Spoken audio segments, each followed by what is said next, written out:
So I'm Pranjali. I'm graduating slash graduated. Uh, and these are going to be like my 2 cents on resume building.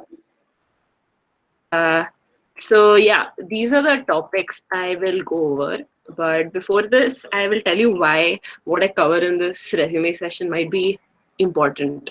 Uh, See, because I believe you should reach out to seniors for two reasons. One is when you want to understand what exactly to put in your resume in terms of sections. And the second thing is when you need your resume to get checked. And in case you don't cover the basic stuff, you will basically not be able to get the best feedback your seniors can give you, because your seniors at that point will be invested in giving you basic feedback like your formatting or your font and how to write your sentences, rather than the high level feedback which will actually help you elevate your resume, right? Which is why I think you should at least get these basics right before approaching your seniors. So, what is a resume? I believe resume is your 10-second first impression. You need to remember that an HR or whoever shortlisting is going through 400 other resumes, right? So you need to be able to have that wow factor in the first 10 seconds so that they can see what's important and know that you're a candidate worthy of the job, right? So what I've seen resumes become is these two things.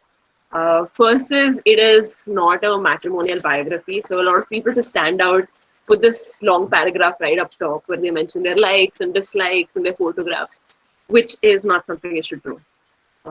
Second thing is a resume is not longer than a page, at least for undergraduates. For people who are from MTech, I am not so sure. You should probably reach out to your seniors. But for undergrad level, there is no way your resume should be longer than a page.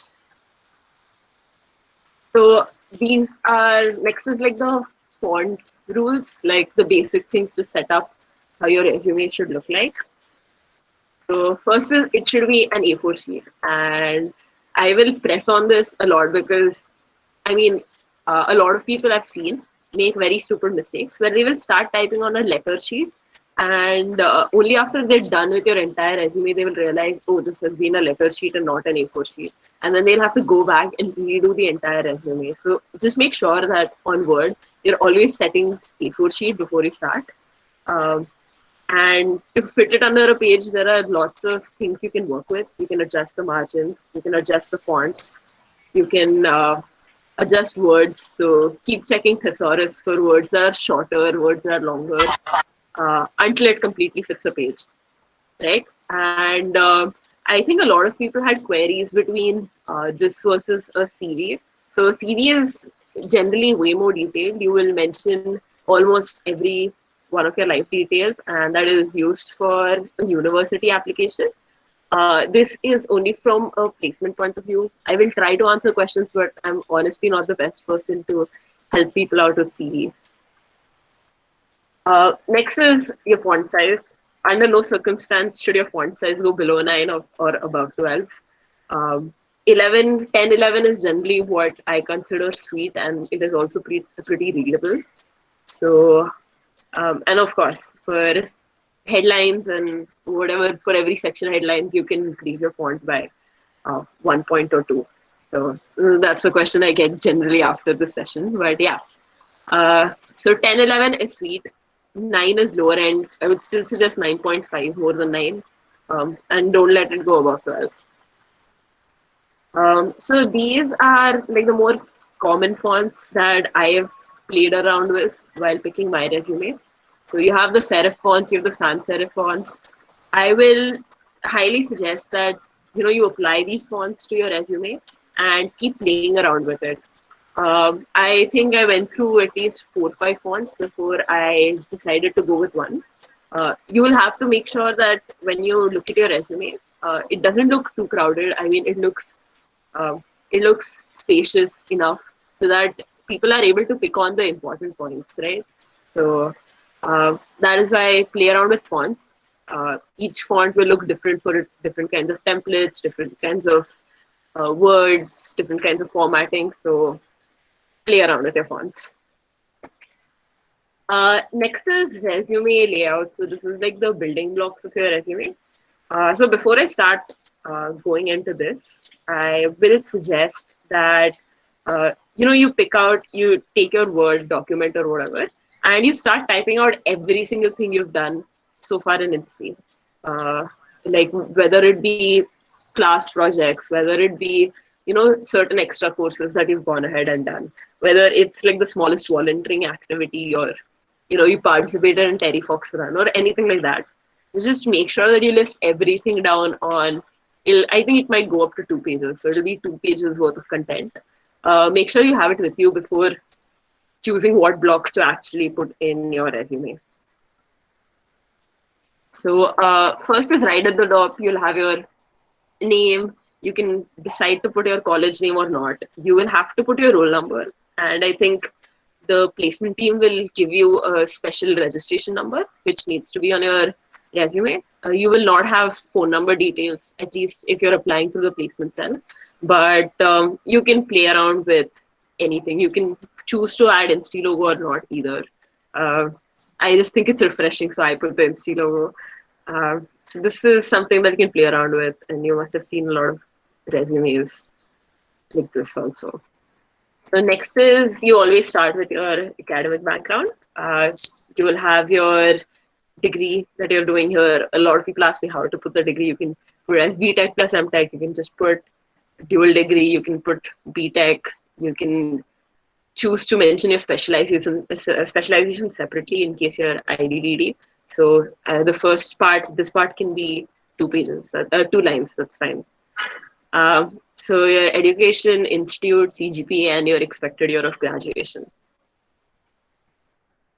Next is what to write after. So there are a bunch of subsections you can choose from. First, I just wanted to go over how people end up writing these subsections. So one way is to put it horizontally. So you have, the heading right up top, horizontal, and below that you have all the points. The second format is a different formatting, looks like this. Or you can choose to make it boxed also. This way, I think you'll be, if you tend to have a lot of sections that you want to cover, this might be better for you. The only drawback is your sentence that you write will be shorter as compared to, say, this section where you're occupying the whole page. Right? So next is what sections. So you can have your scholastic achievements / achievements, where you put down any scholarships you've won, right from KVPY to some people write JE rank also, which is honestly not necessary. So, I mean, if you're at a point where your resume is too crowded, you can get rid of things like your JE rank. It's fine. They know you've cleared it. Next is projects. Projects also can be a lot of things, whether it's a project you've done under a prof, whether you've done a research internship, whether you've done coursework, right? So all of those projects will fall under that. Next is professional experience, which will be any internship you've done. Next is your relevant skills and coursework. I will come to this in more detail later, but like right now, I would just suggest that you only mention coursework and skills which are relevant to the job. I've seen people mention everything and anything they've done in Insta, which you shouldn't. It should be either say courses that stand out, like you're a mechanical student who's done, for example, deep learning. So you might want to mention that because when someone reads mechanical engineering, that's not the first thing they think, right? So something like that you could mention, or you mention work that you're very confident in. If you're applying for core jobs, and you mention say fluid dynamics, may like be sure to know that you might get questioned on it, right? So only mention subjects that you're strong in. You need not mention all the subjects. Next is PORs. I don't think I need to explain what PORs is, but sometimes if you've been in a team for very long, you will have held say 3 or 4 different PORs in that same team, right? All the way till you become the head. So in that case, I would suggest considering combining a few sections. Like you can have your head section separately, but say the PORs below that, you can combine them into one, and you can just mention the date as say 2017 to 2019. Um, in case you're running out of space, also it might occupy a lot of space, right? So if you have POR1 this team, POR1 same team, POR2 same team, you can essentially expect your POR, that one particular POR, to occupy like half a page, and you wouldn't want that. Next is co-curriculars, which is CFI, tech, conferences, quizzing. Extracurriculars, whether you've been to inter-IT, whether you've participated in drama, dance, quizzing, anything, if you've gone for competitions outside in-state, you'll mention here. And the next thing is extra sections. Now, by fourth year, you guys might have, say, chosen something which is of a common theme. Like, for example, someone might have been very interested in energy. So maybe you've done a project in energy, maybe you've done coursework, courses, or maybe you've gone for competitions. Maybe your DDP is in energy, and you want that to stand out. You've gone beyond the regular stuff and have actually found interest in this, and you would want your say interviewer to question you on it. Then you could mention an extra section saying energy and whatever. For me, it was product development, right? So I had a separate section called product development because that was something that I enjoyed and was comfortable talking about in an interview. Next is what points to write and how to write it. So first thing is, for the sake of aesthetics, make sure your point covers the entire sentence and like entire line, and you're not leaving any blank statements.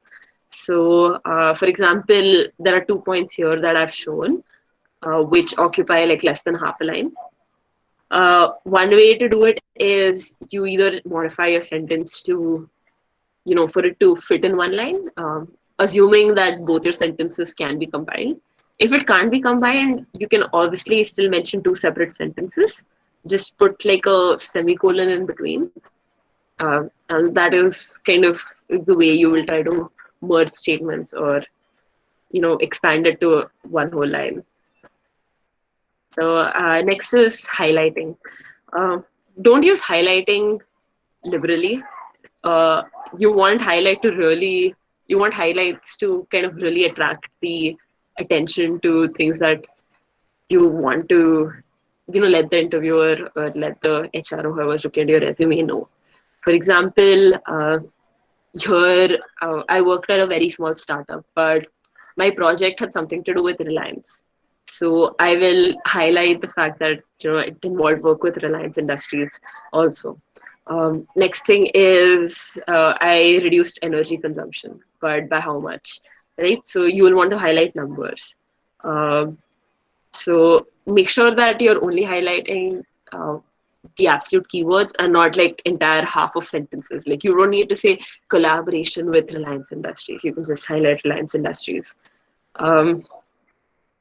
So this is kind of what your skeleton for most sentences should look like. And it's highly, highly suggested, where you have an action verb, what results you achieved, and then followed by what process you did, right? So you always want to be action oriented first. And also because going back to our 10-second resume impression, most people will end up looking just at your left side of the resume. So you want to make sure everything you want to deliver is at the left side of your resume.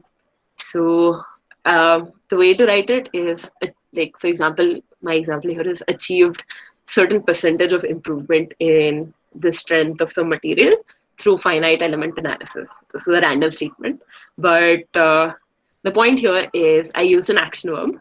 I followed it by the numbers. So it wasn't aimless action that I did. I'm demonstrating the fact that I actually achieved some results, right? And then followed by what I did. Now, a lot of people work in all different kinds of fields, and say in a place where you interned at, there were certain short forms that you used or certain words that everyone there understood. But it is not likely that, say, your interviewer or someone who is shortlisting a resume will understand. So it is a good practice to always add footnotes. So you can put like a small one on top and you can explain what it is at the bottom. That is also done for Shastra and Sarang, so you can mention that also, especially when you're applying outside campus. If you're, say, applying to jobs outside campus, what is Shastra and Sarang is not known by the people there. So you might want to put that in the footnote. So that and any abbreviations you use also you should explain in your footnote. Now, in terms of how to write the points, um, you can brag but do not lie, because you will tend to most likely like, you'll go through multiple rounds of an interview with any one company. So be sure that they will at least touch on every single section of your resume. So do not lie about what you're writing. It is okay, in my opinion, to inflate numbers a little bit, because that's what everyone's doing. So if, say, a percentage improvement that you did is realistically 72%, it is okay to say round that up to 75%. But whatever you do, especially if you're, say, mentioning certain savings through money, you need to be able to defend that. So if it's a extremely high number and someone asks you uh, what how does this number work out to, say, 2 crores, you should be able to break that down and explain to them. So that should be the limits of how much you brag. So next is the action verbs that I mentioned earlier. For all different kinds of uh, um, qualities that you want to demonstrate, there are lots of action words available. And if you Google this action words for resume, you will get a lot of them. A few of them I've mentioned is here. A thumb of rule that I followed with my resume was that no action verb, like no two statements that are one after the other should start with the same action verb, right? So if I mention collaborated in one, I will mention organized in the other. Um, so just make sure it's not too I don't know, monotonous, or it doesn't give the repeating sort of vibes. So there are lots of action verbs. You can keep using and switching out all of them. So I don't think it should be an excuse for you to, say, repeat the same kind of sentence twice, one after the other.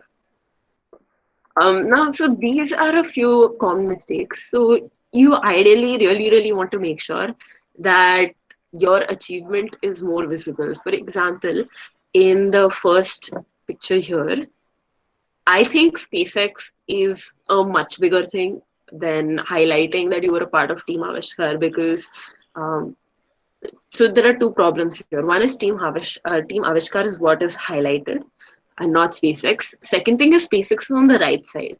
So anyone who's reading your resume, it'll take time for them to reach the right side and realize, oh, you participated in SpaceX. So ideally, what would I do is I would mention SpaceX Hyperloop competition here, especially because your section is called competition. So you'll mention SpaceX under right up top, and then you will explain that you were a core team member, so on and so forth, right? So you want to make sure that your biggest achievement is right up top.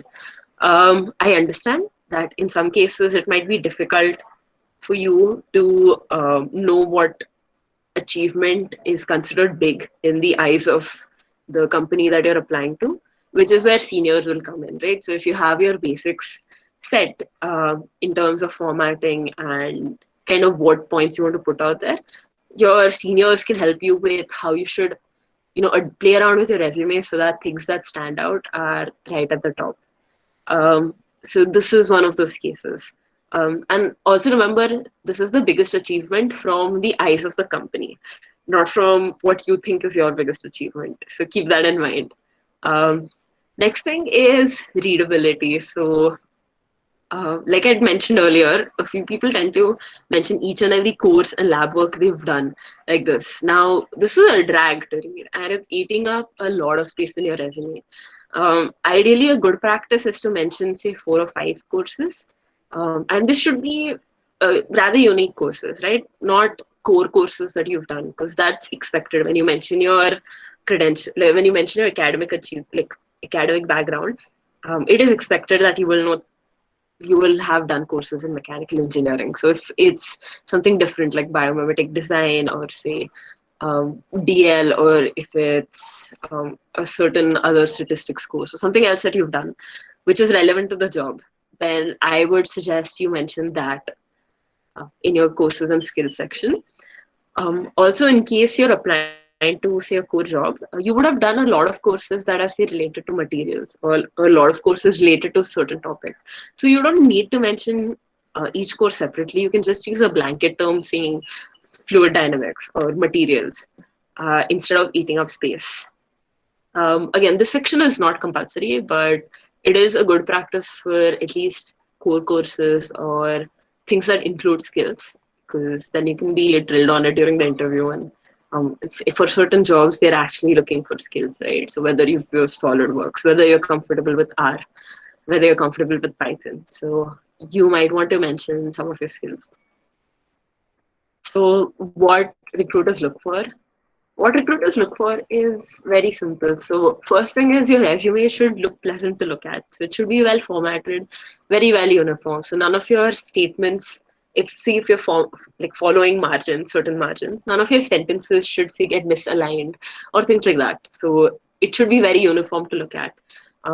A tip that I'd suggest here is after you're done with your final draft of the resume, or in between drafts also, when you're trying to pick the font, the template, and everything else, I would really suggest you print it out, right? Because a lot of times people use certain colors which look good on the screen, but say when you print it out in black and white, the font and the background colors kind of merge up. So that is something you want to check for the contrast.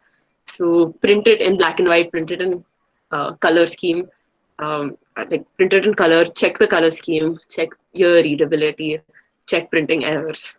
Right. So, for example, for a friend of mine, the whole letter versus A4 thing came up only when she printed. Otherwise, she wouldn't have known.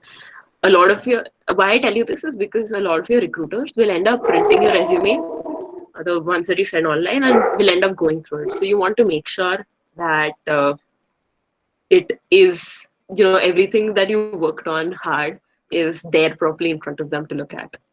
Um, what else they look at? They look at qualities. So every job has certain qualities it's looking for.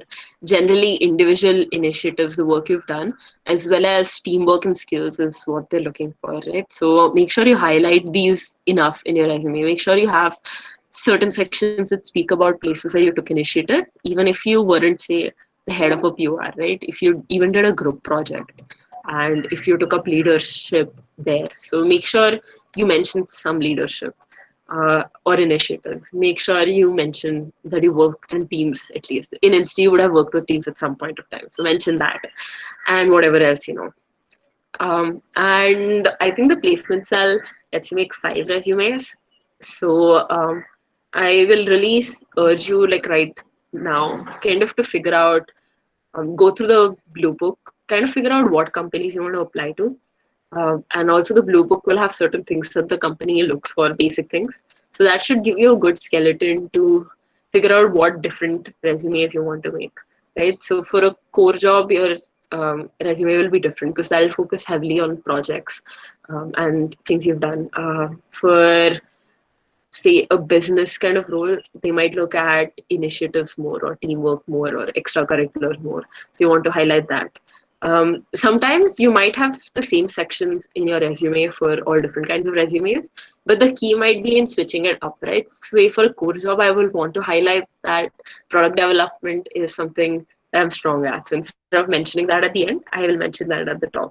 I will want to mention coursework for core jobs. So these are something that you should take time and figure out what you want to do right now. And finally, just keep it simple. Like, don't use very fancy words. Use simple words. It should, like, once they read one sentence, it should register what exactly you've done.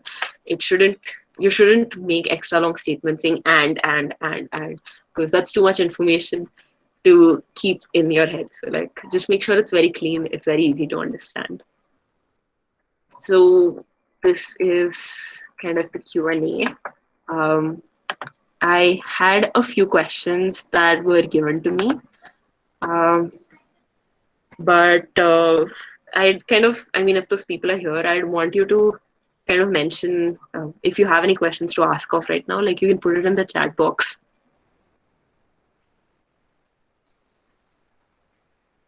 I'm hoping people have questions.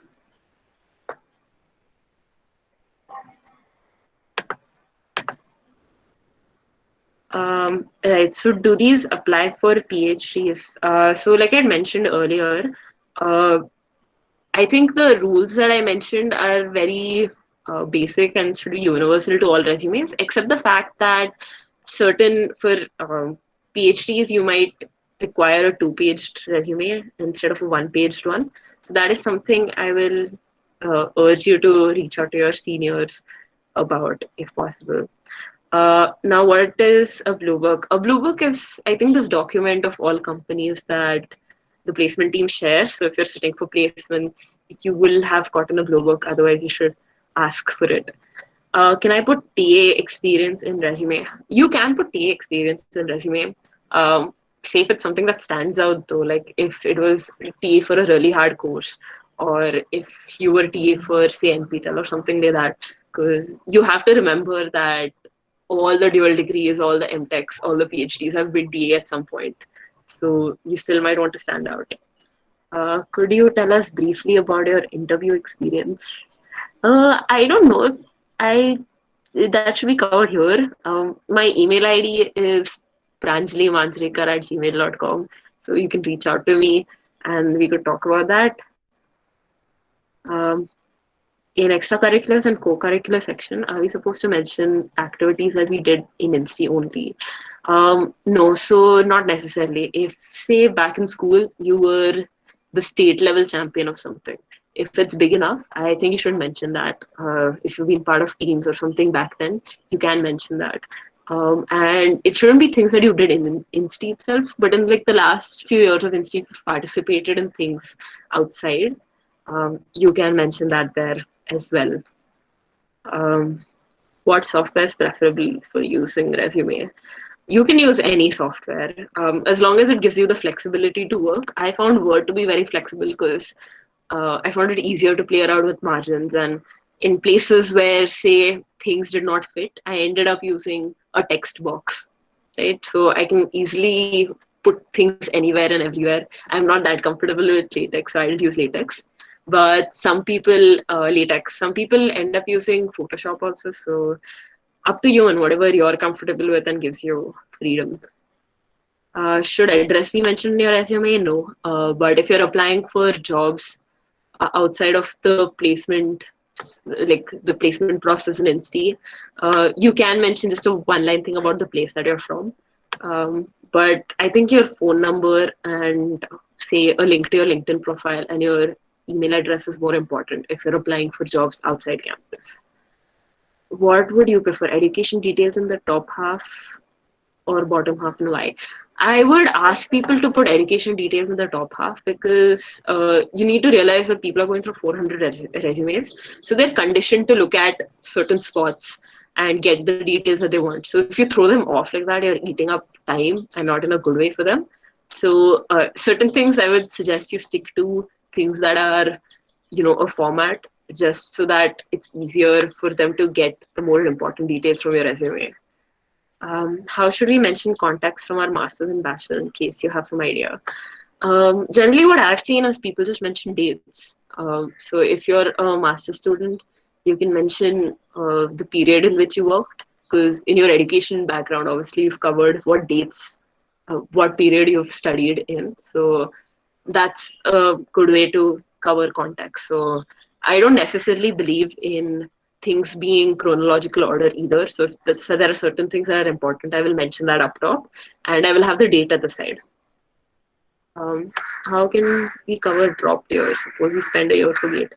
Um, how can you cover drop years is something that your resume will not address. It will mostly come up in your interview, is what my guess is. And I don't think, people who are looking at your resume are necessarily looking at, oh, so this is what he did in 15 to 16. Oh, then he directly jumped to 17. I don't think they do that. But if it comes up, it will come up in your interview, not in your resume. Should we mention competitions where we didn't win? I wouldn't suggest that because that's like participation points. But say you reached a very high up level, right? Suppose you reached international finals but didn't win that, you can mention that. But or say even national finals and you were like the top 10 teams, then you can mention that. But otherwise, I wouldn't suggest mentioning competitions where you didn't win. Do companies prefer a black and white design, like in the PPT. Uh, for a broad audience, I think the whole format is very different. Like if you Google things, the resumes that they have there look very different. Our resumes tend to be more detailed is what I've seen. Over there, they just mention certain key things that they worked in. They have a huge section for skills, and it's very different. And here you need not stick to a black and white resume. The only reason I said black and white is because they tend to print it out, right? So when they print it out, your contrast should be fine. So even if you use color, that's fine. Just make sure that you print out a black and white copy and make sure the contrast is right. What else can go in professional experience apart from internships? I mentioned a research internship under professional experience, and then basically internships. That's all I can think of. I think things that you've done outside and see preferably will fall under professional experience. It could be any semester part-time work also that you've done with, say, a company. So for PG resume, should I include achievements done in undergrad? For PG resume, I honestly don't know. Maybe you can mention things that really stood out. For example, if you topped your college back then, that could be something you mention under achievements. Um Courses you can definitely mention, even if they were done in UG. I think that's all I know. How much space can we spend for work experience for PG guys? Again, I'm not really sure. I really think you should have a look at some of the old uh, PG resumes to get an idea. Can we talk about DDP project for non-core jobs too? Yeah, for sure. For example, I mentioned that my interest was product development, and my DDP was basically a product development project. So I mentioned that. Uh, and obviously, if it like relates to whatever job you're applying for, or if it's non-core or outside your comfort zone, or if it's big enough, like you're applying, getting a paper out of this or something like that, then you should mention your DDP. Okay, you meant so for this, I've generally seen people put an achievement section and mention under that the fact that they secured a research internship and they were say top 100 out of some thousands and thousands of people who applied. But I've seen it under achievements unless you've continued to do the internship from home. But if it's cancelled, then all you can mention is probably one line under achievements. Uh, oh, thanks. Welcome. What are the online websites where we can build a resume? What to build a resume mean? If you're trying to build it, you can do Word or Google Word, or like Google Docs or something. Otherwise, you can look for certain sections. Like, for example, action verb is something that I recommend people Googling. Um, like certain words or how to write your resume in terms of like sentences. Something I I would recommend you Google. Up to what point can we edit your resume? I think you can edit your resume until they do the final check on. They have this resume vetting that's done. So I think up to that point you can upload. Or if you really request and if you really want to add a resume, you can add an extra one. Suppose out of 5 you've only put up 3 and you want to put up a 4th one, you can just contact the placement team and get it done. Are we to include relevant courses we did online? Yeah, you can mention Coursera courses if you've cleared them. So it's basically to show people that they can question you on this during the interview, or you know about this, and if it relates to the job that you're applying to, you should definitely mention, even if it's from Coursera. For Coursera, though, I've seen some people put a star on top and mention in the footnotes that it was an online Coursera course. You can choose to do that or choose to not do that also, it's fine. Uh, any other question?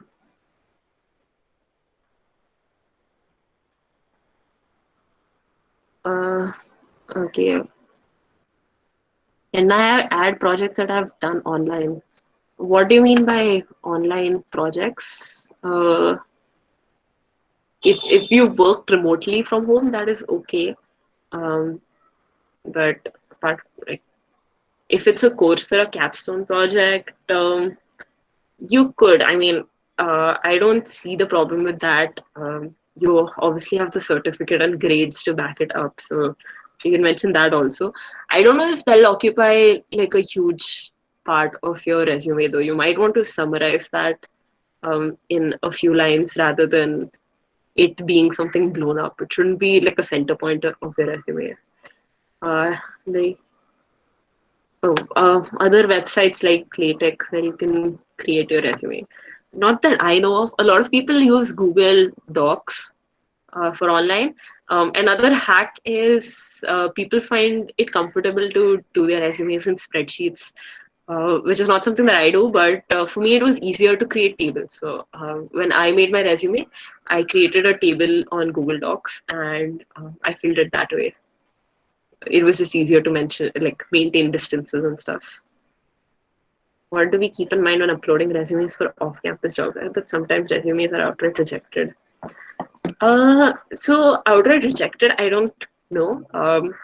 I mean, they don't say no to campus jobs. Generally, for jobs outside, though, I mean, they're looking at a cover letter and everything else, which is very important to them, like a cover letter and how you approach them. So I think that is something that you should look up at rather than the resume. For example, I've used my campus resume for things outside, and people don't seem to mind that. I had taken up a POR position but couldn't do much work due to current situation. Can I include it in your resume? Yeah, you can mention it in your resume. And the thing is, you will have your resume, you'll be writing your resume in July, right? I'm guessing. So you can mention, so first thing is mention it in the present tense, saying that you're doing so and so and so and things. And mention things that, and don't mention things from your original plan. Obviously, your team will also be tweaking uh, the plan to fit an online semester. So make sure that you have the wordings, like you change the wordings when you mention like the new post-COVID plan accordingly. Uh, because I mean, if you mention your POR, I'm pretty sure somebody might tend to ask you like, "Hey, how did you manage to do this with an online semester?" So, can you share a sample resume? I mean, right now I don't have a sample resume on me, but I'm sure like the CDC and the placement team will share a few resumes. Should resume be strictly one page? For undergraduates and dual degree students, yes. For MTechs, I've seen it go to 2 pages and be fine. So that's there. But just make sure, again, you're trying to be as clean as possible and you're mentioning all the important things rather than going on and on. And most people will tend to look at the first page of your resume anyway. So even when you go to 2 pages, it is highly unlikely that they will go to the second page and check. Can I mention about courses which I audit? Mm, you can mention courses that are audited, but in case they ask you, make sure. I mean, it might be a little bit of a downlight where you're like, they ask you, oh, so you did a course on this, and they're like, yeah, I audited it on Coursera. So yeah, that I wouldn't suggest. You can instead mention, ki, hey, this is something that's in my interest, and even if I didn't get to do a course about it at NC, I did a couple of courses under this umbrella subject. In which case, they will be testing your skills. So even if you've audited the course, make sure that you have done it properly. What exactly non-core companies are looking out for in terms of resume points? So non-core companies will look at CG as far as I know.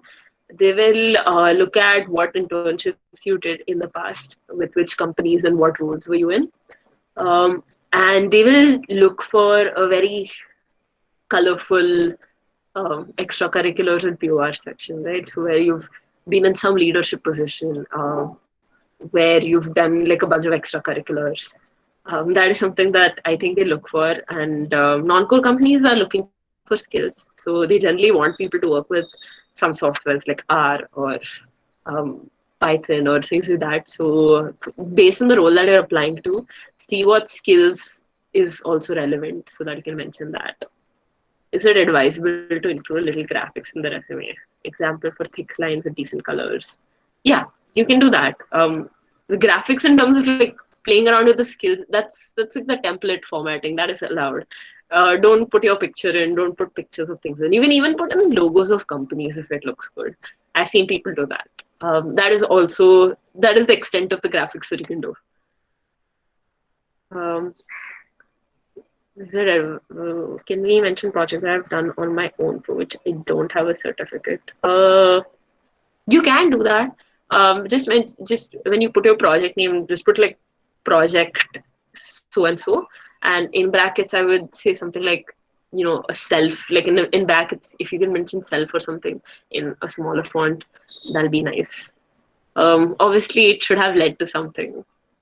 And don't mention like simple small things that you did as an experiment, like a legit demanding 1 semester long project should be what you mention, because otherwise the point of mentioning projects that you've done with someone is to prove that you've put in considerable work in it. Should I include my picture in your resume? I don't think you should. um, I wouldn't suggest including pictures in your resume, or even mentioning like some people put in 4 or 5 lines of about themselves and their likes and dislikes on the top, which I don't think you should. Yep. Is that it? We'll go on for like another 5 minutes before we end. So, could you share your email ID once again? Yeah.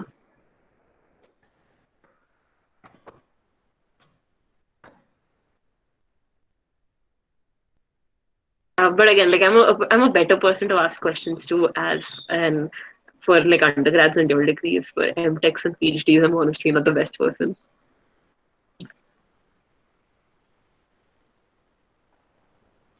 Should we include communication address? You should include communication address for like as in your Gmail or your phone number. If you're applying to jobs outside, that is again not for InstiCell. For outside, you can mention, and you could put like a small location graphic and mention, say you're from Chennai. That's it. Could you please share this PPT? Yeah, I will ask the CDC team to share the PPT, I guess.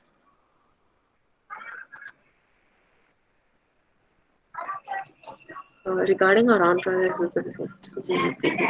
we check for verification, right? Yeah, they do, but I mean, if you've done the project, you will have some proof of you having done the project, right? So that is something that you can work out with. Worst case, if they need someone to look, if they need someone to verify, you can get it checked by someone of authority, like your professor or something. It is a little unconventional, so I don't know exactly what's done, but I think if you have proof about you having done the project, and if you get someone like a prof to verify it, it should be fine. Are colors allowed in resume? Colors are allowed in resume. Just make sure that you're printing your resume in black and white also, to make sure that the colors are looking like the contrast is okay in your resume. Hmm.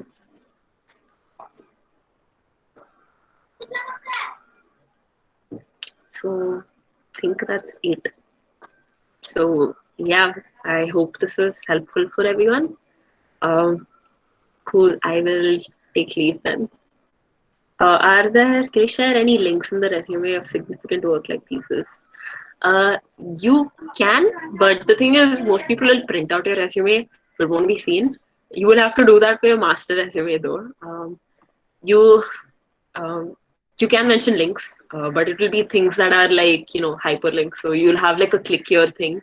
Um, so that's a good practice, but most likely they won't look at it. But feel free to do that in case whatever you've done has had some news articles and stuff that came up also with it. Then you can definitely put links to that as well. That's allowed. May I mention my GitHub repository link? If it's relevant to the job that you're applying for, I think you can. Uh, but figure out where you want to put it.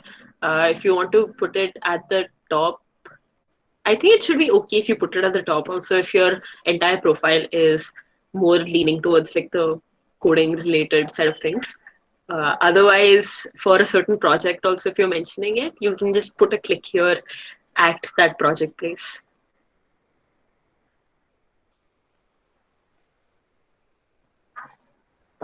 Yep, welcome. Cool. I think I will take leave now.